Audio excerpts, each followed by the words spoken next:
Yo, this is Conan. You're listening to World of Wrestling Podcast with Tax and Rich. Boom. Hello, everybody. Welcome to the World of Wrestling Podcast. My name is Rich, and as always, I'm joined by my good buddy Tax Williams. You're dying.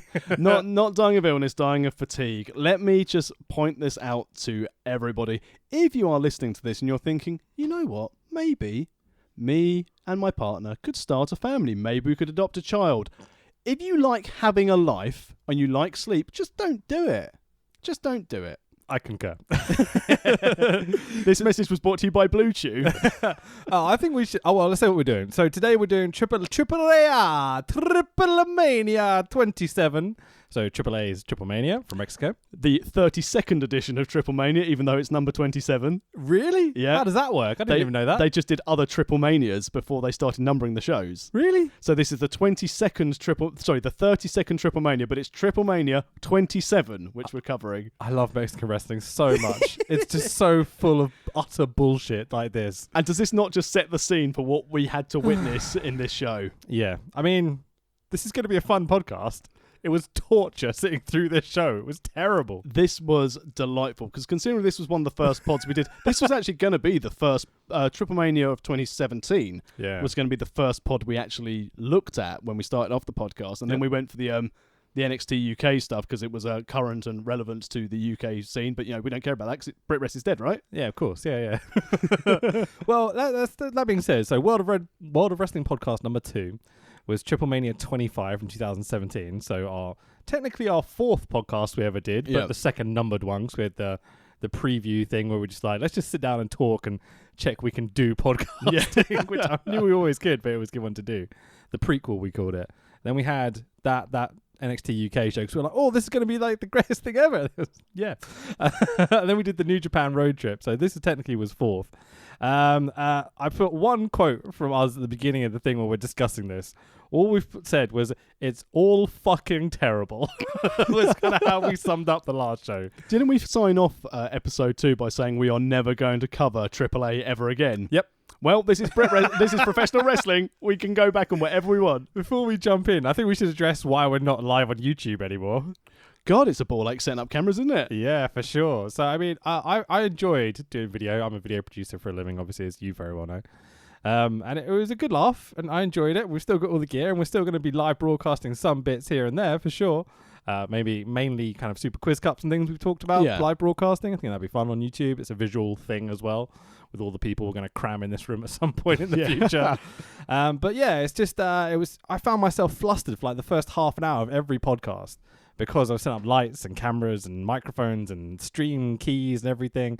And it became such a ball ache that, fuck it, 90% of our listeners just listen on the audio stuff anyway. Yeah, I think, again, it was nice to do something live. Obviously, you know, it's a big commitment. You know, as you mentioned earlier, that parenting does take up a lot of our time. Sure. My My employment job, you're self-employed, always hustling. That's the term people use. Oh, no, he's on the hustle, even though you're a legit businessman. Yeah, sure. I think because it's the middle of summer and I'm working my ass off with weddings and events and music videos, everything's all in the summer usually, that like doing my day job with cameras and editing and everything, and then having to set up cameras and editing for my leisure time was just like, fuck this.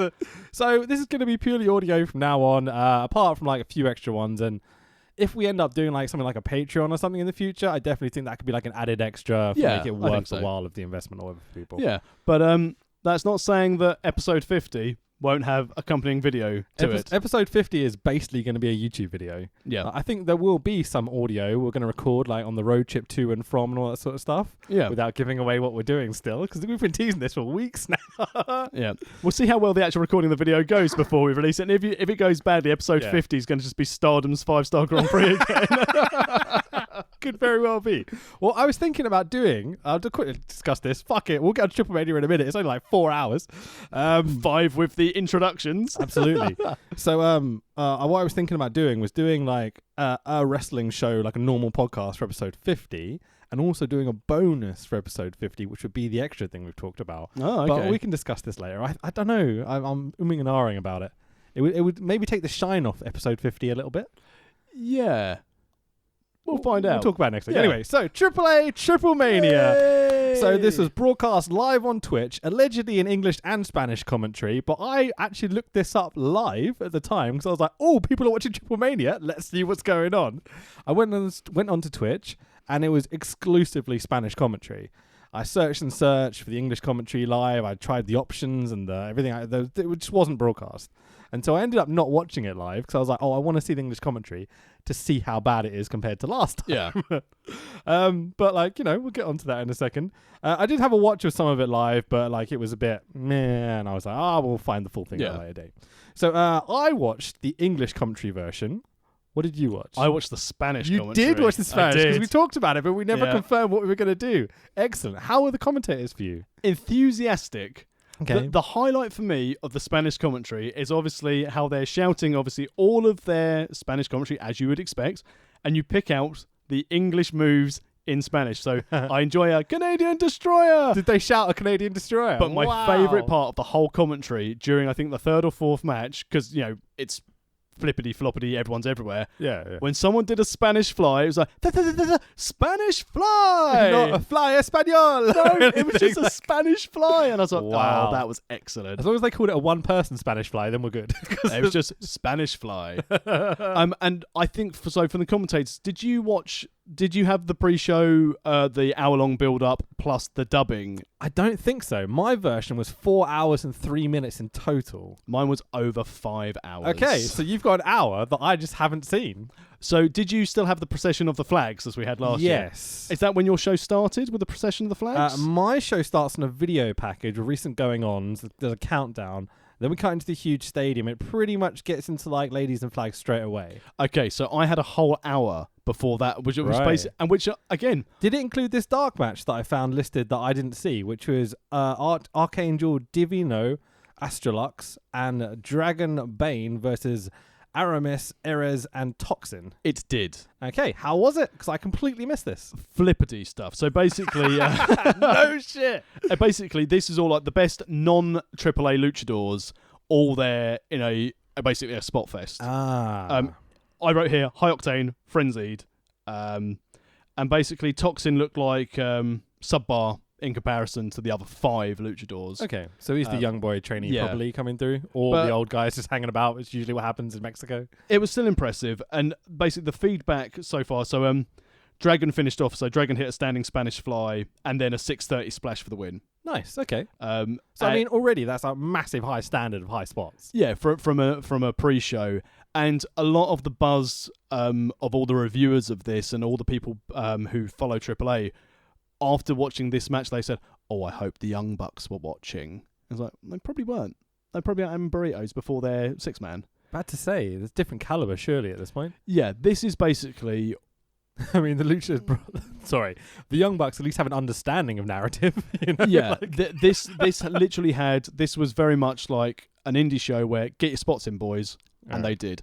But leading up to this, I had an hour of pre-show, which I watched even though I don't understand Spanish. There were no video packages. It was just everyone standing there, the 3 lads standing there on microphones, including the big guy, the big Spanish commentator, who I think, didn't he used to do the Spanish commentary for WWE? I definitely recognised him. When they kept cutting to him, I'm like, is someone Sobrero or something Hugo like that? Savanovic. Yeah, that's I the think word. that was him. Yeah, definitely. I definitely recognised him. I thought initially that he was because he's the AAA guy. And we've done a few AAA shows over the years.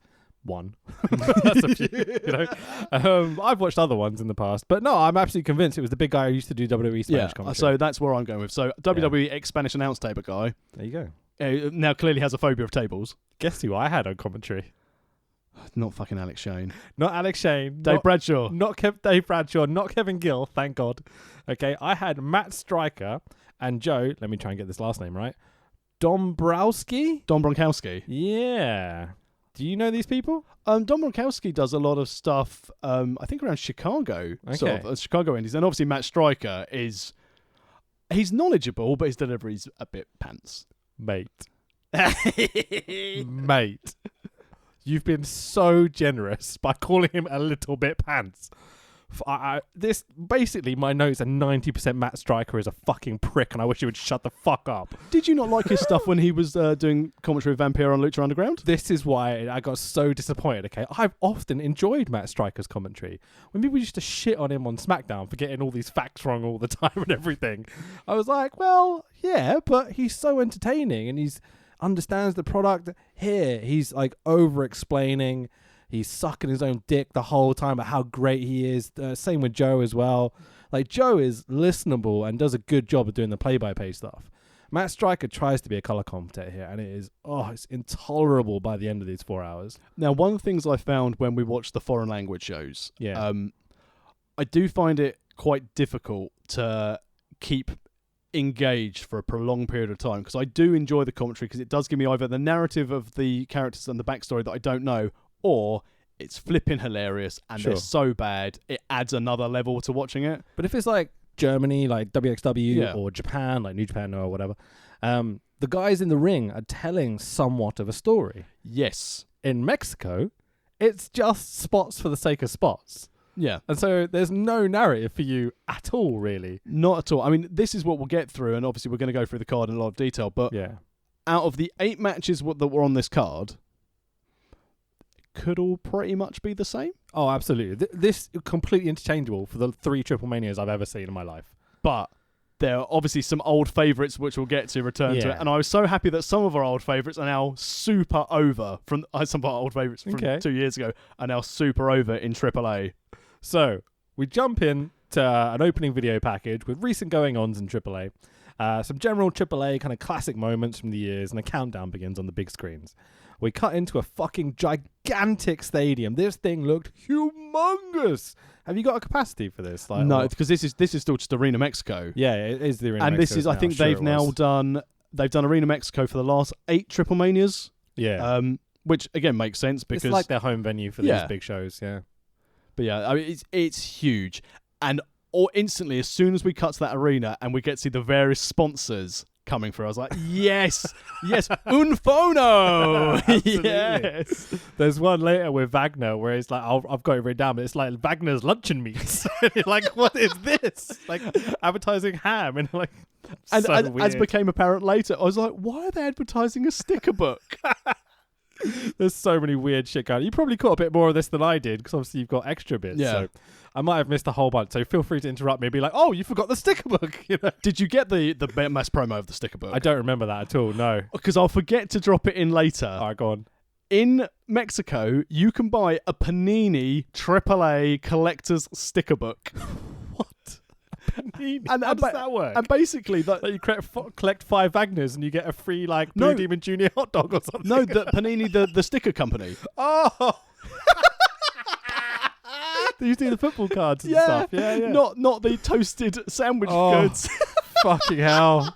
I'm stuck in food mode. So. Oh, amazing. But basically, like they had like the guy come out onto the stage to do his promo about the sticker book, and then they had an advert up on the big screen for the stickers. And while he was doing his promo, they just basically kept showing the sticker book flicking open through the pages, and like you had like Blue Demon and Wagner's stickers just appear. Amazing. Anyway, so we got into this giant arena. We've got this amazing looking ramp setup thing, like much better than WWE's WrestleMania setup. Yeah, I would hands say. down. There's a giant ramp with a stage that splits left and right around these giant AAA letters. And so it's not like a heel and a face entrance. It's just there's 2 options of how to walk down. So, for example, when a tag team comes down, one guy goes down the left, one guy goes down the right. Then they meet up in the middle and walk down to the ring together. And it's great, but at least there's some really awkward moments as the event goes on. But it did make a vast improvement on Triple Mania from 2017 with the slippery steps. Absolutely, yeah. There was a few steps at the top still. Yeah. But like, no one got caught out on it as far as I noticed. Jeff Jarrett wasn't booked, so we're all right. He's not pissed out of his face, I miss Jeff Jarrett's involvement. Bullet Club's Jeff Jarrett. Yeah, there was like a moment with the Wagner Blue Demon stuff at the end where like Jeff Jarrett was kind of responsible for the split between them and shit.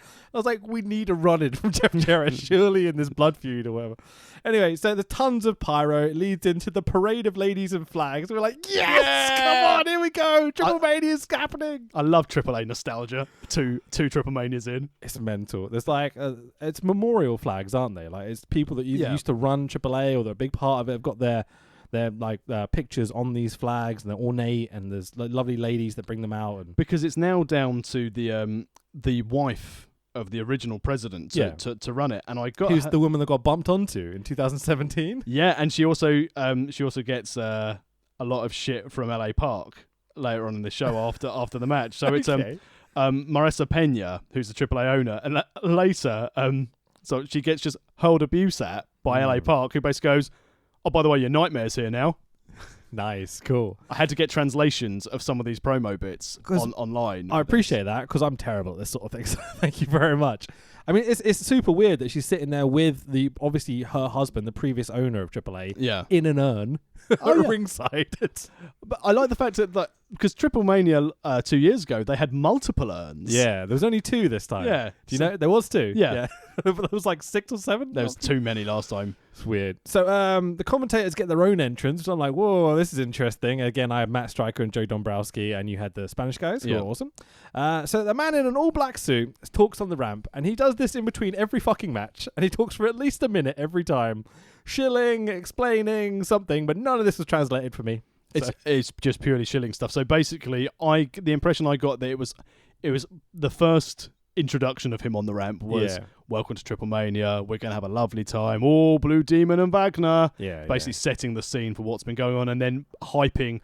Cain Velasquez is here as well, and some of the AEW guys. We've got the president, El Presidente. He seems to do quite a good job of it, but let's be honest, the crowd weren't exactly hyped at all for the show.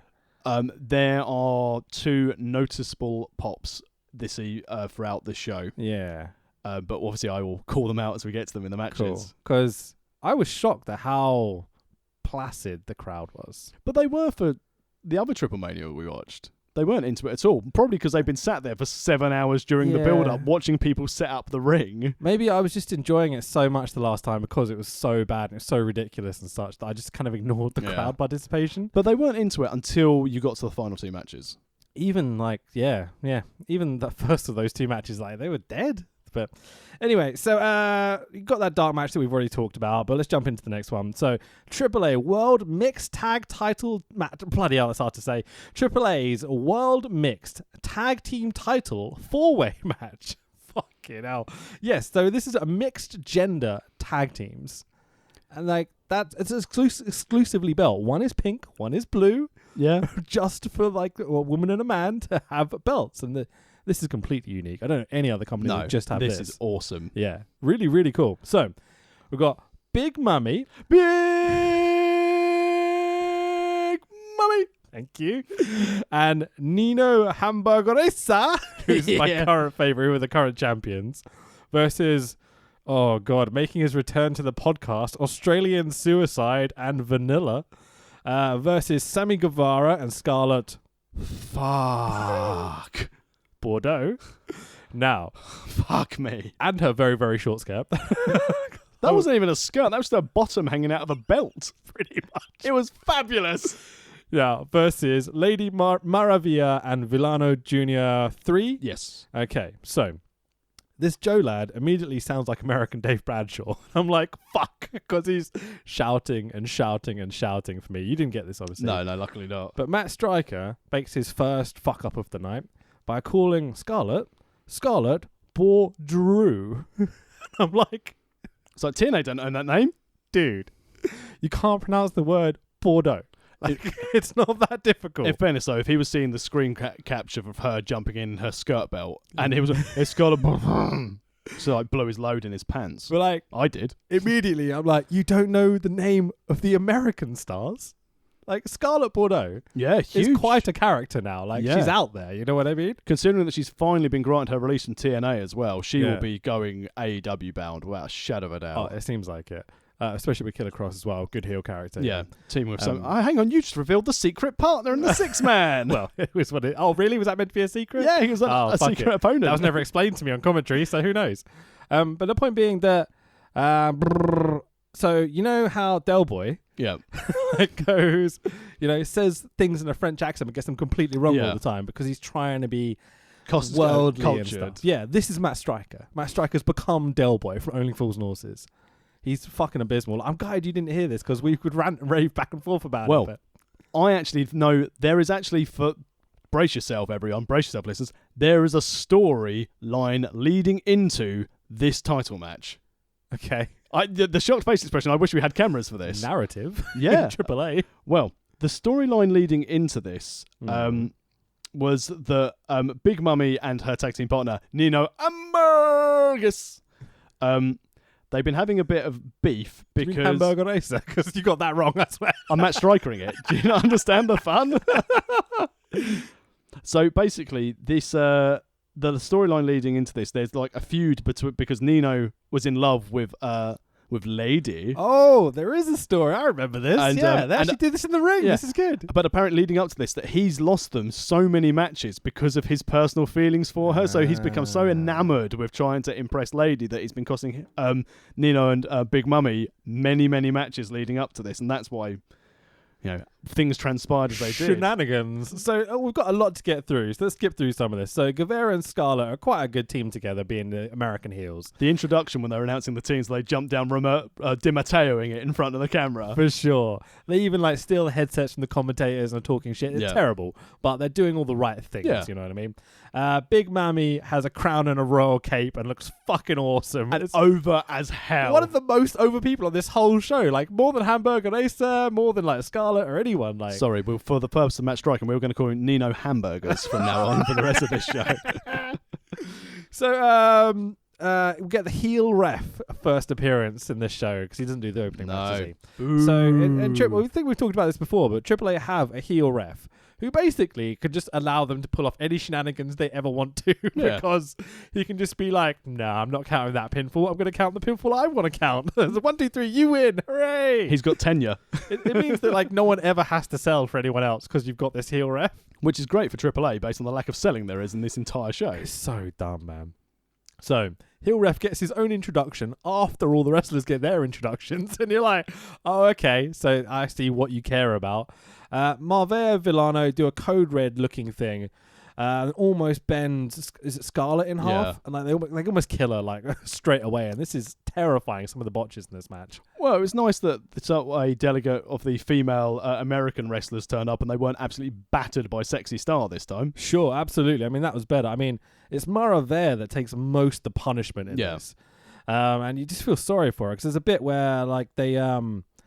Mummy and Hamburger yank I think it's Villano off the ropes. Yeah. And he lands on his neck on the floor. And you're like, Jesus Christ, can we just look after each other a little bit? Botchy. And then fucking Australian Suicide goes to do a shooting star double knees thing on the outside directly onto fucking Lady Maravilla's head. Yeah. And you're like, you fucking prick. If you can't do a move safely, don't do it. Well, that's why he's Australian Suicide. Seriously, this is embarrassingly bad at times. Scary, Awful. This is basically like trampoline. This is backyard wrestling in Arena Mexico. Yeah. It's terrible. So everyone does a dive. Because we're going to say that a lot in most of these matches. Everyone does a dive. The format is the same every single fucking time, right? Everyone comes out to the ring. There's a little I'm going to point to my fans. I'm going to try and encourage you to chant for me. They all do the same things. Wagner's the worst at it. Wagner will stop a spot as the guy's punching him to look at the crowd and be like, did you say my name? He doesn't give a shit. I know you. Exactly. It's really funny. But then there's a moment in the match where some heels will kind of take over, but not really. It never is as solidified as... There's no clear-cut advantage. No, not at all. And then everyone does a dive to the outside, and then we do the finish. It's literally every single match. And you'll also notice that when they go to the dive, they also do it in size order. Yeah, absolutely. Because it's always the big guy always goes last. The big girl always goes last. And also because the Mexican fans go, oh, look, Big Mummy's going to go off the top rope. Yeah. All of these people need a murder clown in their match because they get dropped so often. It gets really scary. Thank God Murder Clown is later in this show. He saves people's lives at times, That one time Aerostar does a spot, in a different show, that he wasn't there. Aerostar fucking lands on his head. Anyway, so the match breaks down to the two Mexican tag teams. All the Americans are just kind of putting it outside. Big Mummy gives Villano a Brett's Rope big splash. But Hamburger Racer, I'm trying to get his name wrong as many times as I can. Now we're going to have Ronald McDonald's slightly creepy friend Grimace turn up. So Hamburger mate is checking on Maravilla because he's in love with her and all this sort of stuff, rather than helping Big Mummy get the victory. Hamburger then turns around as Mummy has Villano pinned. Maravilla low blows Hamburger. The piece of shit rolls him up. The ref doesn't count Big Mummy's pinfall that's been happening for the last 5 seconds. Turns around, counts out Hamburger guy. Ref turns to count the pinfall. 1, 2, 3, and new mixed tag team champions, whatever the fuck it's called, Lady Maravilla and Villano Jr. third. Russo's booking Mexico now, clearly. Low blows. At least there's some narrative. Yeah, We've got a heel turn here. Yeah, it was good. I mean, if I'd have known the story, and kind of you start to realise what's happening as the match is going on, it becomes more and more obvious that this is going to happen. Yeah, but there's nothing wrong with logical storytelling because and it's still got a little pop from maybe 6 people when she did the low blow. They were like, I laughed. Does that count? Oh, she's got his gherkin. But it's like, Lady Maravilla is masked, obviously, so we're not quite sure how she looks, but she's a slim, athletic, good-looking person. Hamburglar is not. He is exactly what his his World of Wrestling podcast name from now on, the Hamburglar, is going to be. Absolutely. He's at least 300 pounds. He does not look after himself. His teeth don't fit in his mouth. So, I mean, he's an interesting character. He's two fries short of a Happy Meal. But the fact they've got this story over, it's kind of funny to me. Now, do you know what did you get the promo afterwards? Yeah, so Big Mummy makes a promo afterwards.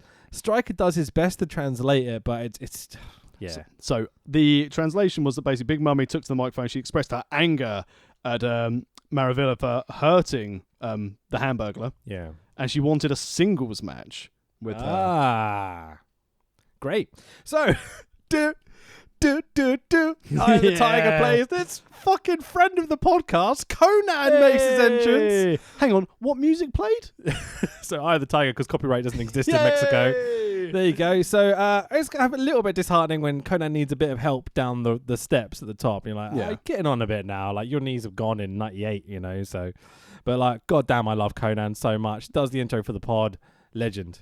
Do you know what his promo was about? Well, I know that he was a rudo immediately, which made me frown because I'm like, oh, what a G.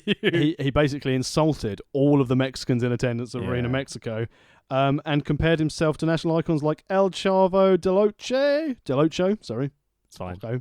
Bad pronunciation. And, and nobody interrupted him and he left. Cool. I mean, he's gone as fast as he arrived, to be totally honest. Within seconds, he's just like, whoop, cuts promo, off you go. Keeping the ultimate level of professionalism filling, so man in suit doesn't have to do too much shilling. Well, that's what it is. I think if you cut the man in the suit, all the kind of promos that don't really amount to anything, this show could be an easy 3 hours. Like a nice tight. Well, it'll be 3 hours. It certainly wouldn't be an easy. Well, it'll be 3 hours. Yeah, better than the 4 or 5 that we end up watching. So there's a memorial video package. Ends on Silver King Memorial, who died earlier this year. In Camden. That's a shame. He did, yeah. So some lads come out to Smells Like Teen Spirit, because copyright doesn't exist in Mexico, and stand around a plaque. Stryker explains this is a Hall of Fame induction for Silver King, and I don't think we need to joke about this. Like, it's a shame what happened, and blah, blah, blah. Medical staff should have been there earlier. Let's just put it that way. Yeah. Fuck shitty promoters not having trained medical staff. Absolutely. Could have it saved him? Who knows? But we will never know. Yep, for sure. So, fair play to We Are the Independent for making sure that's in place with all the stuff they're doing for wrestling promotions to get them life cover and stuff like that at equity, making sure that to be able to claim this insurance or allow the workers who work these shows to claim this insurance, they can only work on shows which have set guidelines behind them. So it's really good. Cool. Whilst I know a lot of the sounds a bit like a beginning of a union.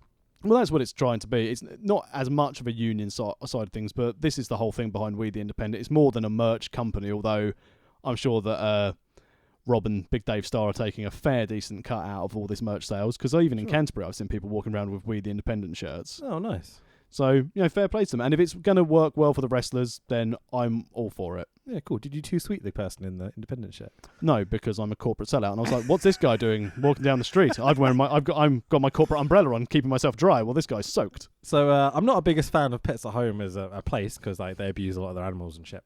But I really needed some cat litter, so I was like, okay, it's the only place open at 7 PM. I went in and I don't remember what t-shirt I was wearing. I think it was Ingobernable's t-shirt. And the guy, as he served me, just lifted his hand up in a too sweet. I was like, yeah, buddy. It was kind of a really nice touching moment. Anyway. So now you're going to continue to go to Pets at Home. Just to too sweet people. Yeah, anyway. In fairness, though, very quickly before we move on, the video tributes to these guys, Yeah. quite well done, I think. Considering we've mocked a lot of like the AAA production values for their videos, Sure. I think again the reaction in the arena was positive, and I think again, so looking back through the comments, whilst we're obviously slating it, a lot of people who stayed up and watched it, there's not that much negative stuff about this. I know obviously on Twitch only 12 people watching, but out of those 12 people, no one complained. Good stuff. Well, this is a podcast of me complaining about it, so there we go. So basically, this is 48, to continue that theme, this is 48 minutes into this show for me, and there's only been one sloppy 4-way tag team match, and that's it. 2 hours in for me. Yeah, it's a long time. Flipping livid. At least you've had 2 matches. But like, Well, very as true, good, yeah. As good as the video packages are, it's like, can we just get on with it, please? Like, again, like what my dad was saying last week, like, can we just get to the wrestling, please? Like, if you're trying to get new fans, Yeah. maybe show them some action that they care about. You know? Yeah. Anyway, so the AAA World Trios title 3-way match, which is currently vacant because one of the people who is the champion is gone on to a different program. Yes. Like for a world belt or something, isn't it? I lost track of who, but the people in this match. So we've got Las Fresas Salaves of Mamba, Mexico, and Pimpinela Escarra. Oh, fucking hell. Escalata. Who are a lovely, lovely exoticos for this evening. I'm very aroused. Versus, God, let me try and get this. Los Gentes del Air, which translates to the something of the air. I did write it down. Oh, for God's sake, it's here somewhere. Anyway, of El Hijo del Vikingo. My God, he's got a lot of potential. Golden Magic and Mysteries Junior. So many Zeds. So many Zeds in his name. It's crazy. Ray Mazzetti Z Jr. Versus Nuvero Porra del Norte of Carter Brava Jr., Macho Cota Jr., and Tito Santana's here, boys. It's not that Tito Santana. It's a different person calling himself Tito Santana. How dare you, sir? Tito Santa. That's what I wrote in my notes. It is Santana, but yeah, it's fine. Yeah.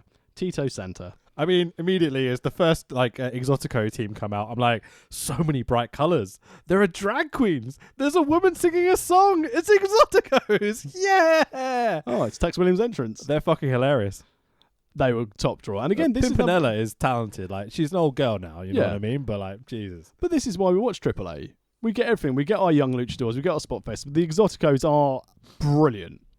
Dare I say it? There was a bit too much serious wrestling on this show and not enough absolute mayhem with, I don't know, giant inflatable hamburgers at ringside like we had that last year, remember? I want more wackiness. This was too to the point almost. But I wonder again now if that's because AAA are trying to... Because they've got an MSG show coming up. Interesting. So I wonder if they're trying to be a little bit more mainstream, a little bit more serious, hence why bringing in people like Cody, the Bucks, and Kenny Omega to try and get a bit more mainstream exposure. Yeah. Bringing in people like Cain Velasquez. Can you imagine, like 5-6 years ago, AAA going, we're going to bring in an MMA guy who's basically been shitting all over professional wrestling and we're going to put him in one of our main events? Yeah, sure. But now they're like, oh, we've got an MSG show. Yeah, absolutely. So, I mean, there's something to be said here for the last people to run MSG that I cared about, ROH and New Japan. New Japan's involvement was absolutely amazing. ROH's involvement was embarrassing. Have you seen the ROH tours on the UK in October? I had so little interest in the product, I had no idea they were even coming over here. I didn't even know it was a thing until I saw how many tickets they've actually sold. 6? Okay. They've sold, I think it's 70 for London. I think it was like 50 for Bolton. Like, well, there's a less big for racing the third hotbed one. in Bolton. Now their football club's in the shitter. For sure. And the reason, I was going off topic a little bit, but ROH haven't announced a single name because a lot of their guys' contracts end in September. And this show's in October. Oh, fucking hell. Like, well, if we lose Bandido, if we lose Marty, if we lose all of Villain Enterprises, if we lose these guys and these guys and these guys, Dalton Castle eventually goes to WWE like he probably will. How long's Dalton's contract? I think like there's 5 or 6 guys on the very top of their card that are all up in September. Well, good thing they've given the belt to Matt Taven. No one will touch him. This is a conversation for another podcast, but I don't hate Matt Taven. I quite like him. I was very happy when he won the belt. I think it's a good heel. People seem to hate him, but I don't know. I like it. I think in comparison to, as you said, like the 5-6 guys who are going to leave when their contracts go up, it's sensible for them to put it on a belt for someone who the bigger promotions won't touch because they know he'll be there, and then he might Jay Lethal it and be a case of I am Ring of Honor. Yeah, probably. Anyway, so we've got to jump back to this match. This trios title, isn't it? So a 3-way trios match. There's immediately a Canadian destroyer, and I'm like, oh, okay, cool. Vikingo looks like Khabib Nurmagomedov to me. You know, the guy who fought Conor McGregor in the UFC? Oh, God, yeah. Like the one where they had all the beef on the bus. Yeah. Sure. So very, very serious, very, very attentive sort of character. I think this El Hijo de Viking is got all the potential in the world. Like he's the one guy that stand out for me in all these early matches. Well, he's a name that's been thrown around recently for again, everyone's saying AEW need to sign this guy. Yeah, his character, his gear, it's super fucking cool, man. And as you said, he was definitely one of the highlights of the show. Yeah, for sure. I mean, he makes this match interesting. Considering you're in with 9 other wrestlers. Yeah. Well, 9 wrestlers in total in this match, to be the person to stand out, considering you've got the Exoticos, which will obviously draw your eye straight away anyway. And doing all the comedy stuff in the middle, you know, but you're the one guy doing all the serious shit. It's so much fun. Like, he does, like, a springboard, what I think is a 630 to the outside. But they get this horrific camera angle where the camera guy is standing underneath. Yeah. And so he has to pan really quickly. But this is getting a bit technical now. They're obviously filming with what's called a rolling shutter because it looks like you're massively distorting the image almost. Oh, okay. So you can't actually see anything at all. All you see is a blur of lights as he basically tries to kill himself for like our benefit. Ric Flair's real world title turned out. They just video distorted him. I don't know why my throat's killing so much today. Sorry, boys. Anyway, but yeah, like I was like, if I was doing a 630 to springboard to the outside in a group of people, I'd want the cameras to fucking film it. Tell you what, if you ever do a 630 springboard, I'm gonna fucking give you so much money. Episode 50. So one of these lads just did a tope to the outside to sunset flipper, dude. That was Tito Santana who did the tope suicida. Like, so essentially, propelling himself from the ring into a powerbomb of himself. And I'm like, fucking idiot. What are you doing? That was one of my 5-6 bullet points I picked of that. Yeah, Tito Santana, tope suicida into a sunset powerbomb by El Hijo de Viking onto the floor. Yeah, but he's the one taking all the punishment. El Hijo de Viking gets a little sunset flip on the floor. He dives from the ring, powerbombs himself, and then gives him the sunset flip. And you're like, what the fuck? Get yourself over, kids. It's so dumb. It's brilliant. You can see the logic of like, what we'll do? I'll do a springboard into the sunset flip. It'll look amazing. But he misses. It's just like, bang. Yeah, but does it? But this thing, at this stage, if you thought that was bad, then you got Poda Notre doing the tope suicida into the destroyer. Yes, that was great. Because that was next, wasn't it? That's next in the list of crazy shit that happened in this match. It's a 9-person assisted Canadian flip thing, sort of like mess, you know? Yeah, is that what we're thinking about? Yeah, and then through the table. Cool. From there. So everyone does a dive. It breaks down to Vikingo and one of the army lads. I don't know who he is. Inverted 450 by Vikingo for the 1-2-3, almost out of nowhere. And the Riders of the Air, that's what that translates to. Los Jinetes del Air, I'm guessing, of El Hijo de Viking, Golden Magic, and Mr. Jr. win the match. Is Mr. Jr. some sort of relation to either Ray or the, how should we put it? The Mystico family tie. Because he has the Mystico mask. I thought he was Mystico tied. I thought he was Sin Cara to start with. Yeah, my thought process was like, oh, bloody hell, Sin Cara's doing all right for himself. Yeah, but then you like see him, he's a bit slimmer and he's doing flips and not botching. You're like, oh, maybe it's not. I'm assuming you don't know who. No, okay, cool. Let's carry on.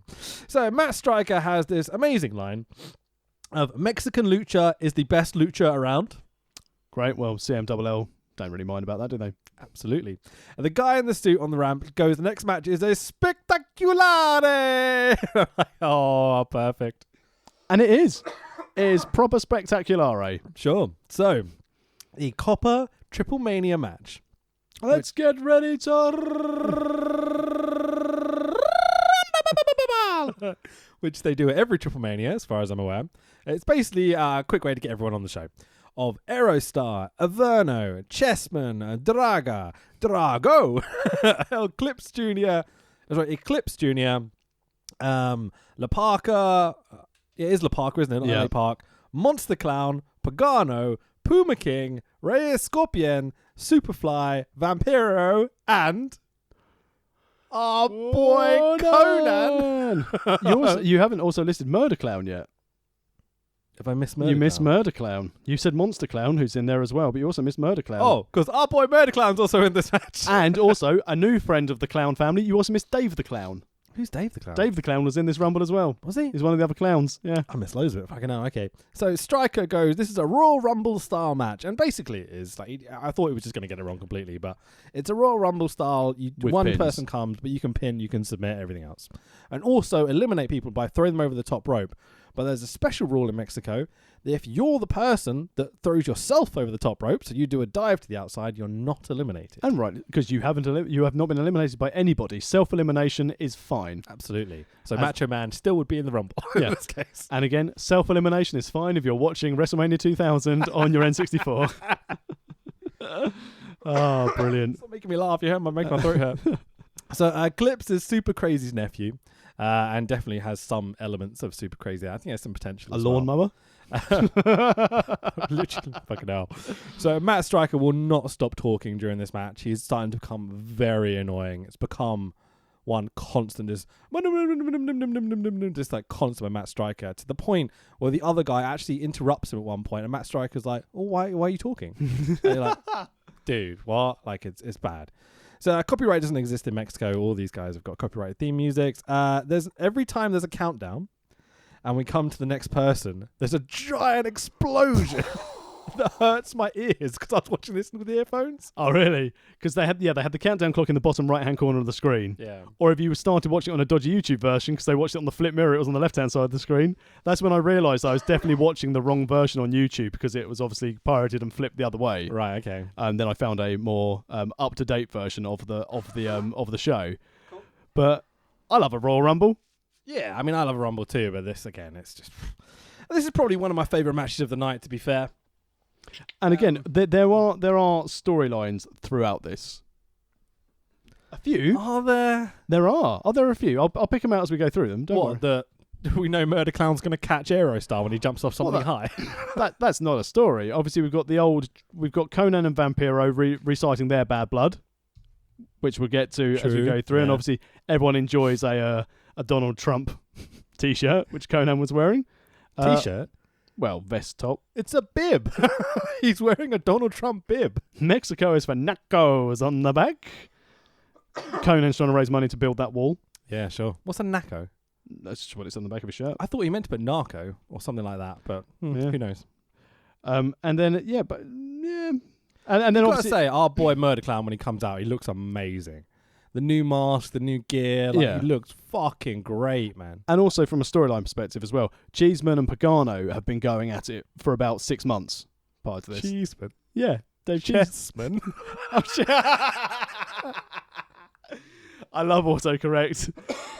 Oh, well, we've got Nino. Maybe I'm just really hungry. Nino Hamburglers. And now we've got Cheeseman. Chessman. Fucking hell. Oh, so that's why you probably didn't pick up on the big storyline, because he's actually been feuding for 6 months with Cheeseman, and he just ended it with Chessman. Nightmare. Okay. Fair enough. I don't care, but it's all good. So I actually did proper research and a lot of things. I appreciate it. Someone out there will give a shit. So Murder Clown does the Andre spot where everyone gangs up on him, then he powers out, and I'm like, oh, I love you so much. And he goes, I don't want to live forever. Fucking Aerostar comes out from the roof. And you're like, what? How are you already on the roof? And obviously our boy, Murder Clown, keeps him nice and safe, doesn't catch him, but takes all the force of the brunt of the force, as he falls down. Now, sign him up, Cody. Sign him up. Do you think, did you notice something that was either potentially deliberate and really well done, or a fantastic coincidence as Aerostar jumped off? Go on. So Aerostar comes down on his little platform from the ceiling, and he's in front of the video wall of his own entrance video. And did you notice that the video had Aerostar push his hand forward? And as he pushed his hand forward, it looked like it knocked Aerostar off on the video. Amazing. I didn't clock it at all. I was scared for the dude's life, you know. Let's put this in perspective. He's what? 50 foot in the air? This is like Shane McMahon at Backlash jumping off, and there's not like some kind of padded crate below him. He's falling onto one person, which is Murder Clown. Hey, he's falling onto everyone who just choose to fall away as Aerostar's still standing on the platform. Murder Clown's like, fucking idiots, as he catches everyone. You know? Every Triplemania. But yeah, if you watch it again, just watch for the the visual of the video of Aerostar pushing himself off the platform. I might gif it and put it on our Twitter, which Yeah. is World of Rest Pod, by the way. So yeah, there you go. So someone has torn Aerostar's mask. So Aerostar goes to rip Monster's mask, completely unveils Monster's face. Like, he doesn't just like tear it a little bit. He goes to tear it and goes, "Oh shit, there's your face." You know? Well, there's not much money in AAA, so they can't afford multiple masks. So he's like, "This is going to cost me 3 weeks' work in the factories." You say that, but later on there's some interesting stuff with multiple masks, which we'll get onto, but it doesn't matter. So Monster receipts a stiff as fuck chair shot immediately afterwards, and you're like, "Unveil me on TV, you prick," and hits him with a chair. On TV, on pay-per-view / Twitch. Pay-per-view, sorry, there you go. So Stryker hits a new low for commentary. He starts doing cat puns that I'm not convinced were even puns at all, as Eye of the Tiger plays and Conan comes out. I'm like, is he wearing a giant Trump bib? Because he is. Yeah. So he's the American kind of character, isn't it? Yeah. Because that's what he's doing. He's He's literally having a pint in the corner at one point during the match. Like, he gives no fucks. Sat on Brett's rope. Yeah, for sure. Having a drink. Well, to Having be a fair, pint, chilling out. he did strike a few people, so he's probably very tired. Yeah, for sure. Do whatever he wants. He's Conan. You can, For sure.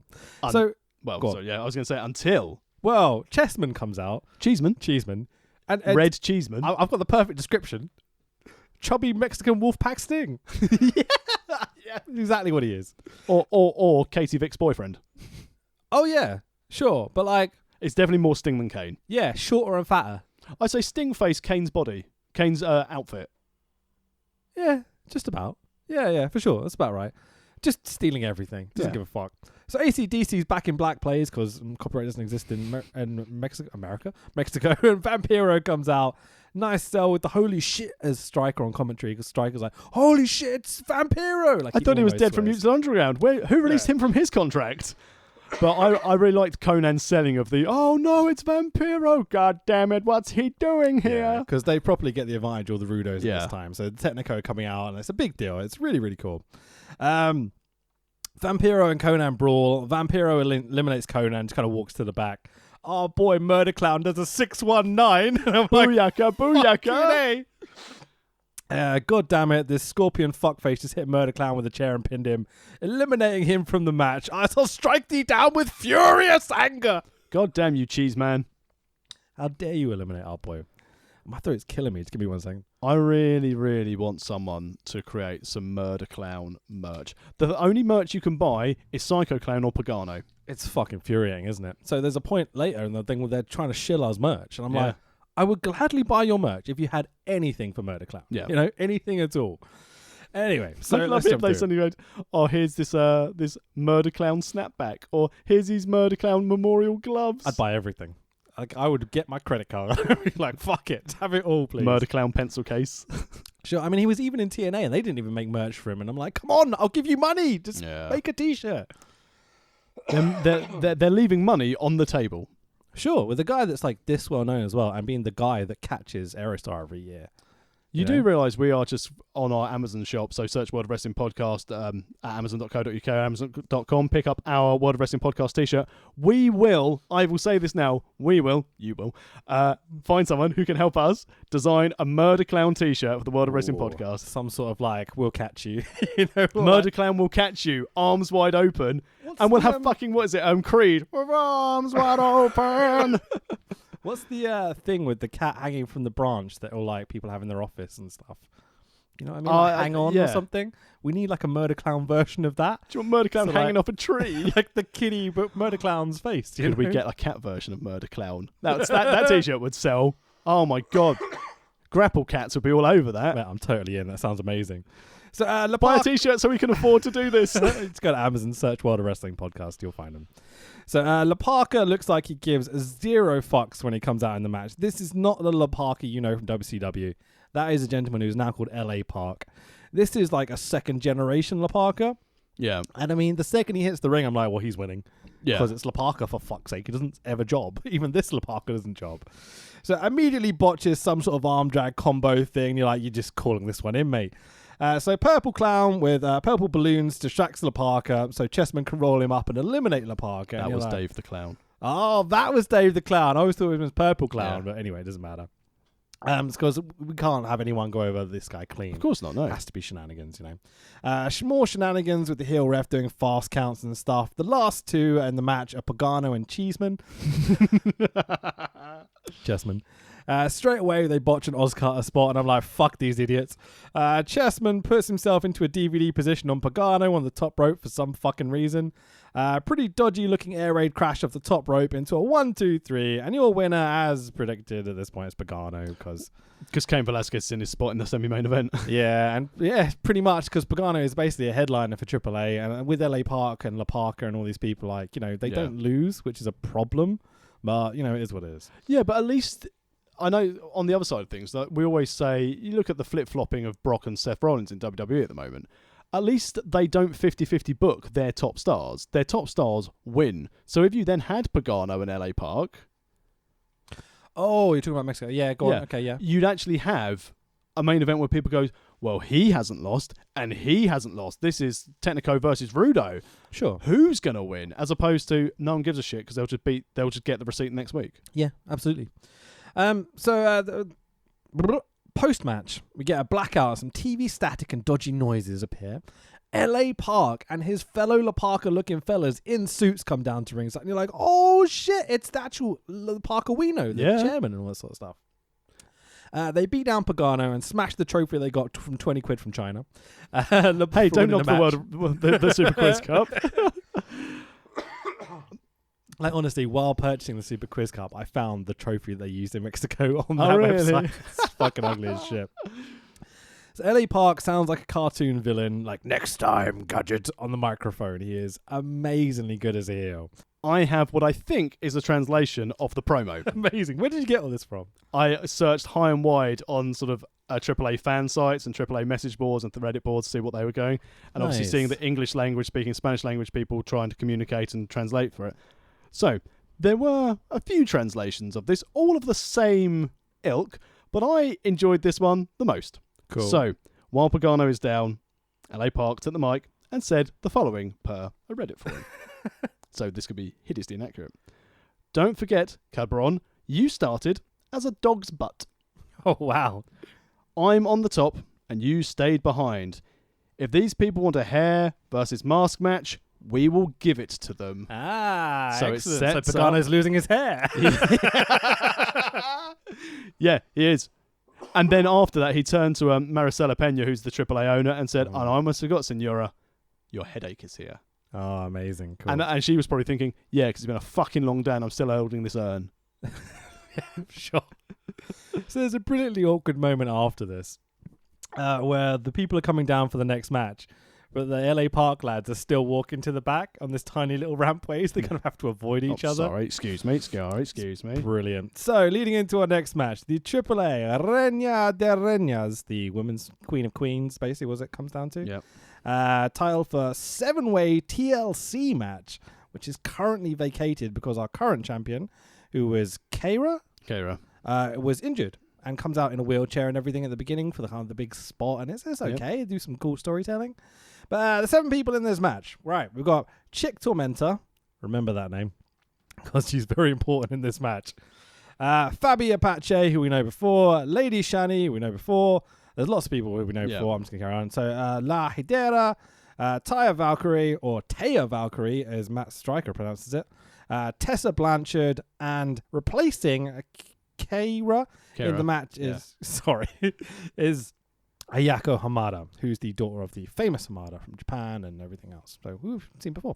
Tessa Blanchard, I will just say this now, she's probably one of the only reasons why Impact Wrestling is still doing as well as it is. Sure, yeah. Because her Slammiversary main event against Sami Callihan was brilliant. Have you seen it? Okay. Really, really good. Haven't watched it. Yeah, top notch, top work. Yeah, intergender. Yeah. I'm all about that. That's fun. And they beat the shit out of each other. Cool. But in a safe but believable manner. Nice. And I think she's really good. I like Tessa Blanchard. I still feel a little bit creeped out by her little entrance thing with the wink. Because it looks, again, doesn't help that we don't have cameras, but it's very much like cheesy. Oh. Yeah, she kind of puts her butt to the camera and turns around and winks and stuff. Wiggle, wiggle, wink. But then I sit there and think to myself, maybe if she drops that, Scarlett Bordeaux could pick that up. Maybe so. Who knows? So Striker lies to us and tells us this could be the match of the night. Hidera is an Ent. She comes out in full tree gear. Yep. Looks amazing, man. What an entrance style. I mean, this is the thing as well, though. Like in all the women in this TLC match, like ring attire, they know their characters, they know their roles in this match. Sure, yeah. And probably at this stage, despite being a mass cluster of humans in the ring, probably the most organised clusterfuck. Yeah, maybe. I think that they obviously have been backstage and one or two of these girls have been dictating how this match is going to go. Taya Valkyrie. Yeah, well, some of them are heavily involved in the narrative of, like, you know, Taya coming up to the girl in the wheelchair and being a part of that narrative, and someone attacks her, don't they? And Tessa's part of that as well. It's a complicated little story if you haven't, like, seen everything that's coming up to it, but they do a good job of establishing faces and heels and such. Definitely. Yeah, cool. So Lady Shani, who we can only assume has her kid with her in full gear during her entrance. This is super cute, man. Yeah. A kid must be, what, like 7 to 9, something like that?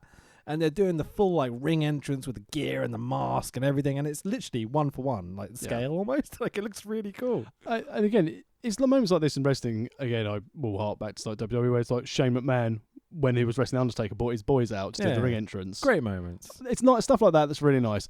I'd like to one day walk to the ring with Harriet, but she's causing me trouble to not sleep at the moment, so she can have, hopefully, a good night's sleep. But she's got big, strong muscles. Daddy, I am a big, strong girl. And when I lift my weights at the moment, because I'm being a bit lazy, I just get home, I take off my suit, and I just sit in my front room in my pants and lift my weights. And nice. Harriet looks at me going, Daddy, I put on my pants too. Rips off her nappy, puts on a pair of knickers and starts lifting her inflatable weights with me. And then saying, awesome. Daddy, you should do more. I was like, that's good motivation, to be fair. No, Daddy, you have not finished. So Taya, whatever, has bought her stapler and a few toy belts for the kids, I'm assuming. Like, I don't know. Yeah, I mean, it's good to shill your merch. There wasn't a raffle, so you've got to have someone shilling something at the merch table during the match. I'd love a AAA raffle. That would be amazing. With this many people, Jesus Christ, that would be fucking great. So, so a bunch of shenanigans to start the match. Hamada is replacing Cairo, as we said. This match is super, super botchy. Thumbtacks dumped on the ramp. Weird, stiff DDT-looking thing into them. Like, the total mess. Honestly, I found this difficult to watch at times. Like, there was some sort of narrative going on, but the botches were scary. Oh, yeah, I did. As I said, the match had structure. The execution was poor. Yeah. There's an eye on the table moment where the table doesn't break on the outside, which leads to one of the spots of the night where Chick Tormentor is up top, ready to dive onto Taya, who's laid out on a ladder that goes from the ring apron to the guardrail, right? As you've seen a million times. Six-sided ring. We haven't even mentioned that yet. Yeah. This is a six-sided ring, this whole thing. So Tessa then gets behind Chick Tormentor on the top rope and kind of very kayfabe, just kind of gently pushes her, right? Chick Tormentor then completely misses the ladder, doing a flip bump, smashing herself into the ground because she over-rotated, folding herself in half and knocking herself the fuck out. Like, she is so completely scary. out. So scary. I've never, felt winded more than I have watching this happen. And I was just sitting at home watching this. And you could tell that people knew this wasn't great due to the number of medical people who just came, literally just powered out. Yeah. And Tessa Blanchard being the consummate pro was like, just going to carry on fighting. It's great. Did you catch the one really concerning bit for me about the medical staff and how they got into the ring? There's no other exits. There's the one ramp down the middle that has a tiny gap either side of the ramp, but not enough that you can really get down. You couldn't get a stretcher down there, for example. I didn't even think of this. The medical staff have to come out the side entrance, right? Yeah. They have to then get assisted onto the main ramp to then walk down to the ringside to help this girl. Jesus. And it's I didn't pick up on that at all. No, it's really bad, man. Really, really bad. Like, if someone got seriously fucking injured, then they're dying. Like, there's no way out. This is Mexico full and through, mate. Anyway, so Taya takes a bump off the ladder, but the cameras completely miss it. Tessa Blanchard just grabs the belt and wins. At least the cameras caught that bit, you know? Yeah. But I also wonder if it's a case because there was such sort of a medical issue. I wonder if it was like, right, go home. Go home. Just get go the home. belt, go home. Yeah, it could have been. So new Reina de la Reinas is Tessa Blanchard, which is surprising for me, being like the American contingent coming across. You know? Yeah, but they've still got their deal with Impact, so they're going to want to keep that deal going. And what a champion, to be fair. She can have some great matches. yeah, I think so. If you look at some of the people they've got, and then Ty doing sort of dual duty across Mexico and in the States, I think it's going to go really well. And again, some of the women in this match were, they had improved. Like Lady Shahani from last time we saw her to this time. Oh, yeah. Compared to the fucking crazy stiff botchness we had with that dickhead who was breaking people's arms and stuff. What's her name? Sexy Star. Sexy Star. This was, 7 girls working together at least. Yeah, because as you said, when we watched Triplemania 25, no one wanted to work with anyone. It was basically get your own shit in and ignore what everyone was doing. This, as I said, there was structure, just executed very dangerously. And Chick Tormenta, Jesus Christ, I haven't been able to find anything bad about her bump. So I assume everything is all right. Because normally, if things go horribly wrong, that's the first thing you see. If people survive, sure. Basically, not like Osprey, everyone will be like, "Oh, he landed on his head again." Yeah, for sure. Like, I'm hoping she's okay. Yeah. But it's very concerning. She has to be assisted out and all this sort of stuff. Like, I think they stretch her, don't they? Yeah, and to be fair though, if you're that winded and you take that bump, you don't want to risk moving until you can get out of there and have a proper medical assistance in America. Eyes clearly rolled in the back of her head. She was. Like, you can see her looking, and like there's someone talking to her, and she's not looking at them, but kind of responding, which is one of the scariest things I've seen in a while in a pro wrestling event. Anyway, so the commentators' banter here for me is absolutely intolerable. They're left for about 3-4 minutes where they just have to improvise, and it's like it's unbelievably bad, dude. Really, really bad. This is where we get the Wagner Nutri-Deli Meats advert. BN. You know, the thing Kevin Kill didn't know was Wagner's catchphrase, and he's commentating a AAA show. Fucking dickhead. Anyway, so we jump into the next one of 6-man tag team match of Cain Velasquez. Yes, you heard that right. The UFC's Cain Velasquez, former heavyweight champion, the guy that beat Brock Lesnar, with Cody Rhodes, fuck it, I'm going to say his last name, and Psycho Clown, who's basically top Technico in AAA at the moment. If you take out the kind of the legends of Blue the main Demon event, and everyone else. Yeah, exactly. Well, it's basically like the top Technicos are going to be Psycho Clown and Pagano. You can add La Parca in there as well. Yeah. But yeah, pretty much. I'm trying to think if there's any others that I've missed. No, not really. They should be pushing for Vikingo. Yeah, absolutely. He should be the top guy right now. It should be him versus like Wagner in the main event, you know. Well, will they get the opportunity? We'll find out. Yeah, maybe. We'll see. So those boys, Cain Velasquez, Cody, and Psycho Clown versus Los Mercenarios, so the mercenaries, of El Texano Jr. and Taurus, who are basically our jobbers for the term, and their partner, their secret partner, who is Killer Cross with Scarlett Bodrow, as Matt Striker pronounces it. I would definitely bod her row. Mate, she's unbelievable, isn't she? Right, AAA, well done. This is great promotional booking. Again, leading back to this MSG show, you're going to have Cain Velasquez, and you're going to have people turn up and want to watch him because it's his debut. You're going to have... Pretty much the reason we watched the show. Yeah. You're going to have Cody, who is the president of the hottest wrestling company in the world right now, and you're going to put them with your top star. Brilliant. And you're going to get them to go... Very smart. And you're going to get to go against people who can work, but will not be damaged by losing to any of these three people. Sure, yeah. Brilliant. Totally. Really, really clever. The commentators to me put over that the guy cosplaying as the bull doesn't get on with the lad cosplaying as the cowboy. Hey, leave Black Taurus... Torito! Can't say that. But like Mortal Enemies, obviously. Yeah. Guy playing as a bull, guy playing as a cowboy. Makes sense, you know? I like it. This is proper Russo booking right now. Sure. So maybe the best moment of the night happens here for me when Psycho Clown comes out. Because he has what I'm going to describe as an oversized Kiss-style guitar that is a fucking flamethrower. It's so cool. This is why they don't have enough money for a budget for Murder Clown merch, because basically Psycho Clown was like, we've got the clown merch budget, but I'm afraid I have taken the kitty and I bought a guitar flamethrower with it, because I saw Rock at WrestleMania one year, so I'm going to do it. Mate, it's so amazing. The bit that starts to worry me a little bit is he does his entrance with the guitar, then comes down, still holding this flamethrower, hugging fans, pointing the guitar at them, you know?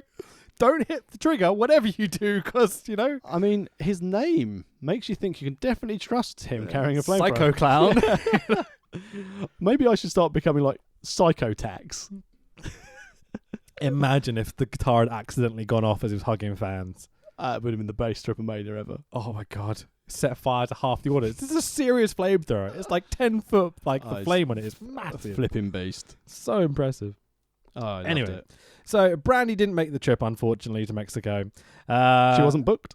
No, for sure, yeah. So I had a question for you at this point. Can you compare how Kane debuts for AAA with how Brock comes in for the WWE? Mainly the entrance, more than anything, at this point. Are we talking about his first debut, as in when he appeared on Raw after Mania, or are we talking about his re-debut when he came down and beat the shit out of John Cena? Just in general. Just how these two are presented to us as fans. So how is Brock presented, and how is Kane presented in this show? Well, Brock is normally presented as a man who's just going to come down and beat the shit out of anyone and probably enjoy it. Yeah. I don't think that Cain Velasquez got the memo. Kane is one of the scariest human beings in the world in terms of he could fuck anyone up. I'd liken... He was heavyweight UFC champion and beat Brock Lesnar. Clean. He was treated here... Cain Velasquez was as close to an exotico. Absolutely, man. It's so weird. He comes out to generic Mexican music. Yeah. He's got a shitty mask with horns in it when there's another guy with a better mask with horns on in this match. Yeah, but he doesn't get on with the cowboy. Exactly.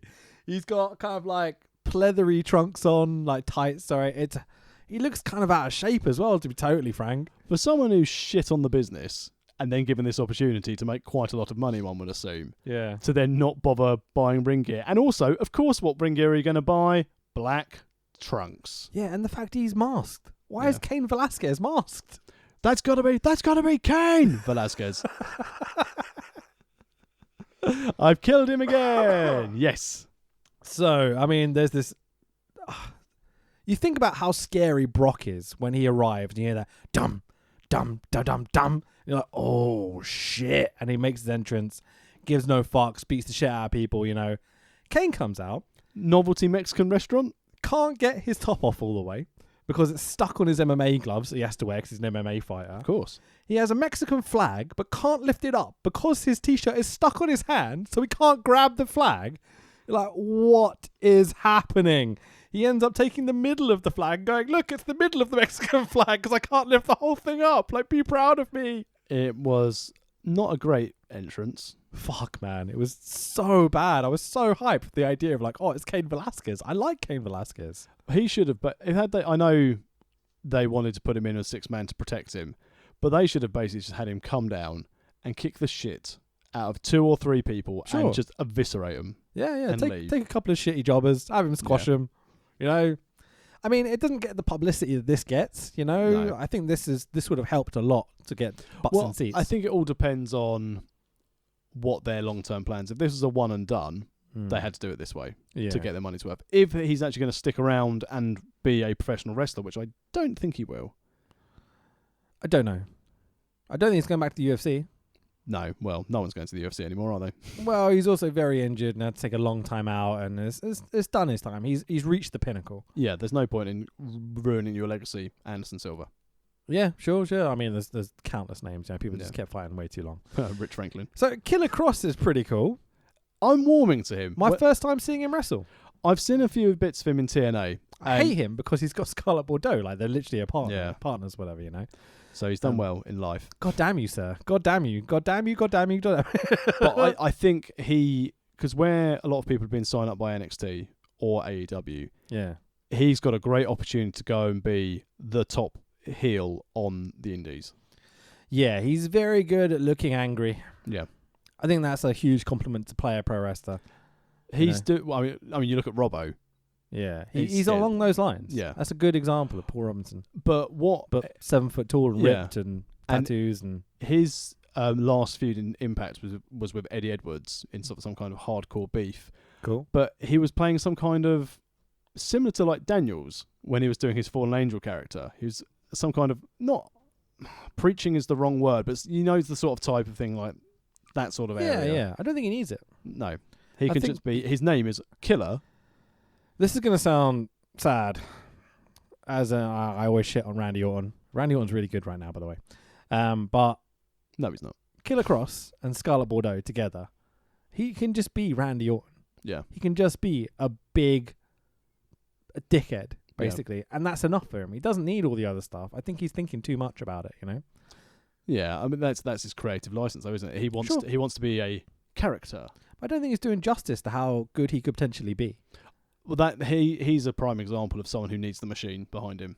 Either he needs to go full Taker Kane, that area, or he needs to be just a cunt, basically, to people. And he's kind of floating around in that middle bit at the moment, trying to be too entertaining for a heel almost. But he's the sort of size of person that if Vince McMahon got his hand on him, he'd just be ploughed as a top destroyer. You say that, but then you look at guys like Cesaro, for example. Yeah, but Cesaro is an athlete. Killer Cross has that facial expression to make you look like he's going to come and stab me. Whereas Cesaro is a guy you go, he's a big boy, as opposed to he's going to fuck me up. Yeah, sure. You could bring him in as a destroyer. He'd be really, really cool. Yeah. We'll see. We'll see. So the match starts with Killer Cross slapping Kane across the face and points at him a bit, and there's like no heat at all. Fans are like, oh, okay, great. But we're meant to care. This is obviously a moment that sets up the match. Kane tags in, and no one wants to wrestle him. Killer Cross has been training Cain Velasquez. Oh, really? Yeah. That's what part of the beef of this story is. He's come on because he's been training him to be a wrestler and he feels disrespected. So our American Rudo guy is training top face Mexican MMA guy, but yet they're on opposite teams for his first match in their biggest show of the year. Yeah. So Kane goes full lucha, does a Rana, Cabrana, arm drags. I'm piercing myself laughing at how great this is because this is ridiculous. He's Cain Velasquez. He should walk in and punch someone and win. Lucha, lucha, lucha. It's fucking great. Essentially, this mask is Kane versus Cross, and the others here to fill the gaps and to put people over. Yeah. Cody is literally here for the ride. He does nothing. He does one dive, which leads to Psycho and Cross getting the eye on the table moment where the table doesn't fucking break. Kane puts Texano in a Kimura, and Texano taps. Yep, your winners are the Mercenaries. Oh, wait, hang on. No, they're not the Mercenaries. Sorry, I've just put the whole thing. Yeah, Killer Cross. Oh, for fuck's sake. The winner, Cody, Psycho Clown, and that's gotta be Kane Velasquez. Thank you very much. Some dickhead comes out after the match, tears Psycho's clown's mask off his face. Wait, that doesn't make sense. I've written a weird sentence here. Cross shouts at Kane as Kane unmasked, disqualify that man. He unmasked himself, So that was the Mercenarios. That was Rey Escopino and Hydra who came out to attack. And we saw Rey Escopino in Rey Scorpion. Yeah, that's the one. In the Rumble earlier. Okay, cool. So I recognised him. So the bit that got me is when they unmask Psycho Clown, right? He obviously covers his face and stuff.